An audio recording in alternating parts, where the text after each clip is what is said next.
What up, YouTube? Welcome to Chicago Reacts. My name is Jared, today joined by the beautiful Kelly, and today we're going to be reacting to Otto von Bismarck, Prussia Ascendant, Extra History number 5. Be sure to like and subscribe to our channel for more of our content. Part 5 should get interesting. First 4 parts were pretty wild. Yeah. Otto's a wild man. They don't call him the wild man for nothing. So let's find out why he's the Prussia Ascendant, amongst many other things. Let's go. Let's jump into it. Any increase in power brings an increase in enemies. But to Bismarck, enemies were as useful as friends. With the defeat of Austria and the consolidation of the northern German states into one hegemony ruled by Prussia, Bismarck's eye turned to the next problem: founding Germany. But to do this, he would need to bring all of the southern German states under his control. He knew he couldn't simply annex them by force. He needed a unified Germany, a Germany that felt like a country, not some occupied territory under a foreign rule. And for that, the southern German states would have to come to him willingly, of their own volition. But they had always been aligned with Austria, so how could he get them to volunteer to be absorbed into Prussia? He would need an external threat, something that would make these states more afraid of other nations, and see Prussia as the benevolent protector and cultural brother that they could turn to in their time of need. And what better enemy than France?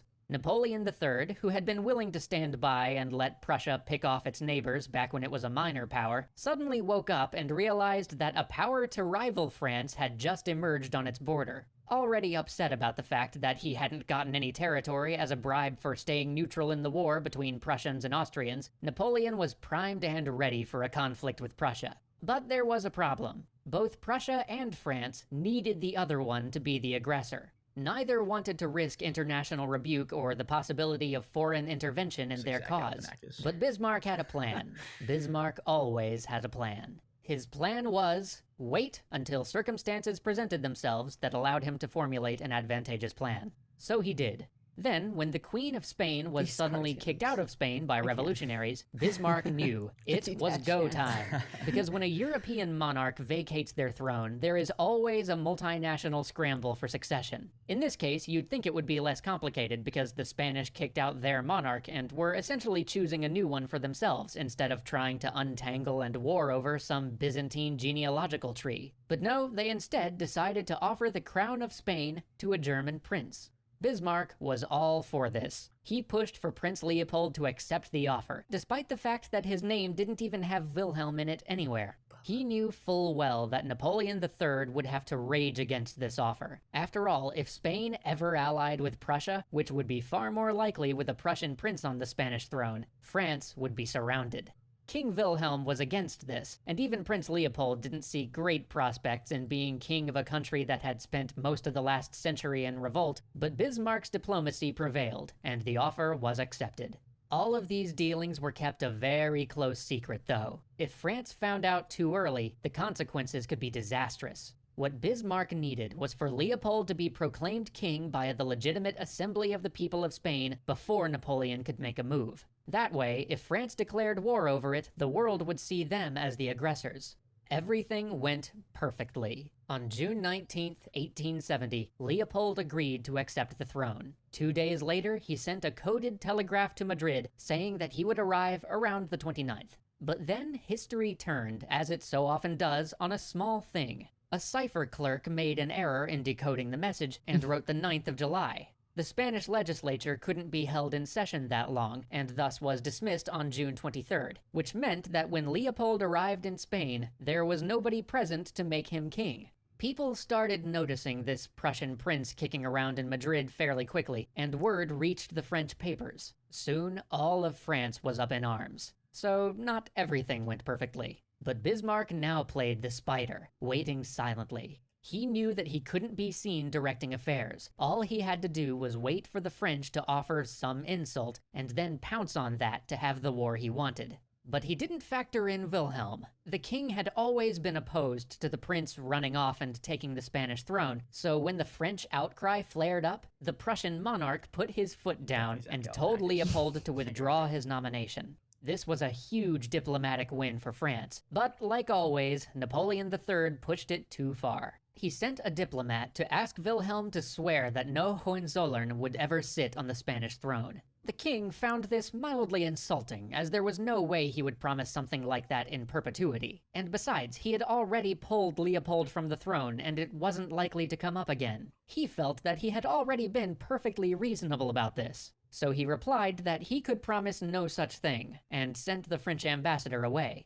Then he had a quick telegram sent to Bismarck relaying the incident and granting him permission to inform the press. But Bismarck always had a way with vague instructions, and with words. He did indeed inform the press, but the message he passed along to them was carefully edited. It wasn't false, per se. It wasn't even really a misrepresentation. He just omitted some words. Omitted some words in such a brilliant way that when the German people read it, they would think the French ambassador had insulted their king. And when the French read it, they would think that the Prussian king had insulted their ambassador. That did the trick. The people were up in arms, and the French were ticked. Paris all the more so because, coincidentally, the telegram happened to come out on Bastille Day. And Napoleon III needed a war. His regime was largely unsuccessful, and his foreign entanglements had been a disaster. He thought that if he could crush Prussia and gain territory for France, he would be back on stable footing. Soon, hundreds of thousands of French troops were pouring across the Prussian border. Bismarck had his defensive war. The French had invaded, and he had the moral high ground. In response, the southern German states flocked to the Prussian banner, but he played a dangerous game. By letting the French invade the Prussians, he had allowed them to mobilize first. Now the German army had to get into position before their country was overrun. But here, Bismarck had the greatest weapon, Moltke. The French had better rifles than the Germans, but the Germans had better ideas about modern war. Prussian observers had studied the American Civil War and knew that a train schedule could be as powerful a tool as any gun. Moltke embraced the idea of the railroad and the telegraph. With coordination and these new technologies for movement, he not only got the German army to the front in time, he got more men there than the French did.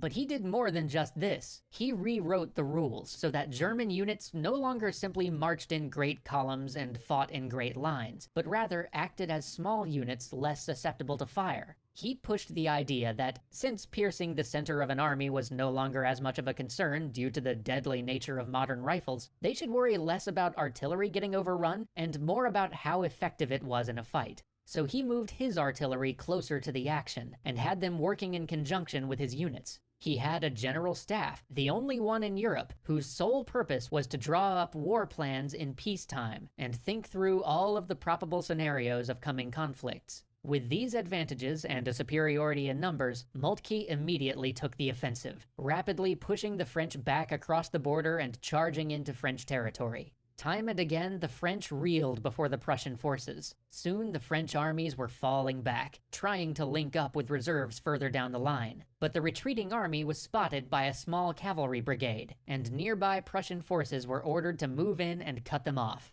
Unfortunately, due to some wild miscalculations by both sides, the Prussians had just sent 30,000 men to engage what turned out to be 130,000. The French were beleaguered and demoralized, but had an overwhelming advantage in men. The Prussians were ready for the fight, but ended up pinned by the French artillery. In desperation, the Prussian commander sent a message to a nearby cavalry commander, saying that the artillery must be cleared. Famously, the cavalry commander said, "It will cost what it will cost," and readied his men.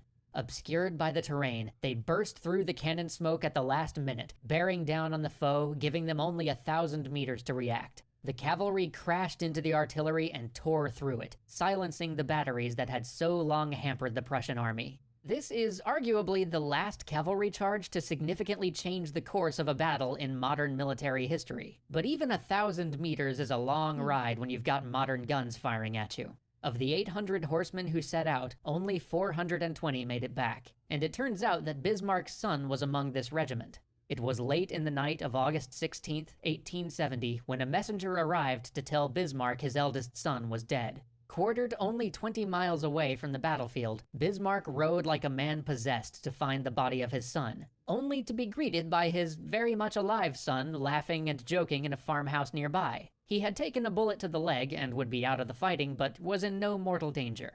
After a few more hard-fought victories, the Prussian forces bottled up the French at Metz and forced the surrender of 140,000 men. The French only had one army left to them, an army battered by an attempt to relieve the forces at Metz. But Moltke had no intention of letting this force get away, and in the days following the surrender at Metz, he maneuvered his forces and encircled this final army. A breakout attempt was made, but so exhausted and undersupplied were the French at this point, it soon became clear that a breakout was impossible. By the next day, 100,000 men, and with them the greatest prize of all, Napoleon III, who was personally leading this army, surrendered. France no longer had a real army on the field. Now it was time to think about the future. For Bismarck, that meant peace terms. For Moltke, that meant pushing on to Paris. Wow. I mean, you just don't usually see France go down like that. No. And Napoleon, well, what, the third surrendered? Yeah, Napoleon It's not their surrendered. family style. Bismarck, man. Bismarck and Moltke, they were quite a duo. Yeah. Power duo.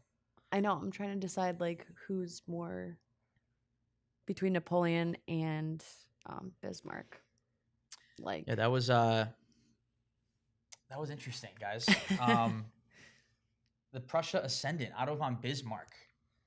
I mean, the guy's all over the place. He really is. yeah, he's like constantly busy, Constantly busy. like always doing something, always And, learning something. Yeah, I mean, again, he just really got away. He's really got away with words. Clearly, he's able to just make people all like him or all hate him. Yeah, All at once. yeah, I feel like That's there's really no true. in between. yeah. So he finds himself in a lot of sticky situations with the things that he does and the things that he says. But I mean, what a guy. What a guy! That was What a quite class act. that was quite a series of videos. Started out with part 1. That was part 5 of Otto von Bismarck, the wild man, The the wild man of many great ideas, the Iron Chancellor, the Prussia Ascendant. Yeah, I mean, the guy was like doing it all. So very interesting stuff. Thank you guys for watching this video. Be sure to like and subscribe and check out our other videos. If there's anything else you'd like us to react to, let us know down below in the comments, and we'll see you guys next time.